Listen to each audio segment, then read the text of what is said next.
புனிதர்களின் அடிச்சுவட்டில் November 22 புனித Cecilia, கன்னியர், மறைசாட்சி, பாடகர்கள், இசைஞர்களின் பாதுகாவலர்.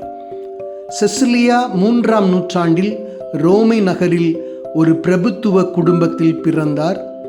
செசிலியா என்னும் பெயருக்கு விண்ணக லீலி மலர் அல்லது பார்வையற்றவர்களின் வழி என இரு பொருள் உண்டு. தன் பெயருக்கு ஏற்றவாறு விண்ணக லீலி மலர் போல தூய்மையானவராகவும் பிறருக்கு நல்வழி காட்டுபவராகவும் வாழ்ந்தார். கன்னியாகவே வாழ வேண்டும் என்று நினைத்த இவரை வலேரியன் என்ற கிறிஸ்தவர் அல்லாத ஒருவருக்கு இவர் பெற்றோர் திருமணம் செய்வித்தனர். திருமண நாளன்று அவர் ஆண்டவரை நோக்கி நெஞ்சுருக பாடிக்கொண்டே இருந்தார் என்கிறது அவரது வரலாறு. எனவேதான் அவரை பாடகர்களின் பாதுகாவலி என திருச்சபை அழைக்கிறது.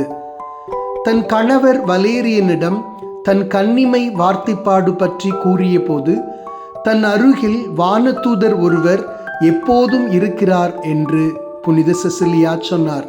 வலேரியன் தான் அந்த வானதூதரை பார்க்க முடியுமா என்று கேட்டதற்கு அவர் திருமுழுக்கு பெற்றால் அவரால் வானதூதரை பார்க்க முடியும் என செசிலியா சொல்ல வலேரியனும் அவர் சகோதரரும் உடனே திருமுழுக்கு பெற்றனர்.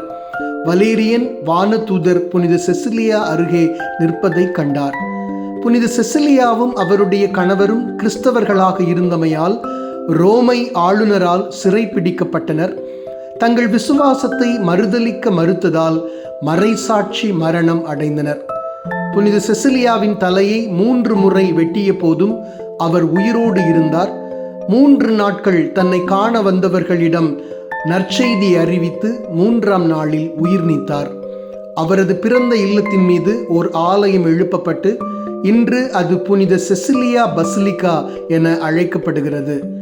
இவரது பெயரால் 16ஆம் நூற்றாண்டில் உருவாக்கப்பட்ட ரோமை நகரில் உள்ள புனித செசிலியா இசைக்கல்லூரி உலகின் பழமையான இசைக்கல்லூரி என கருதப்படுகிறது.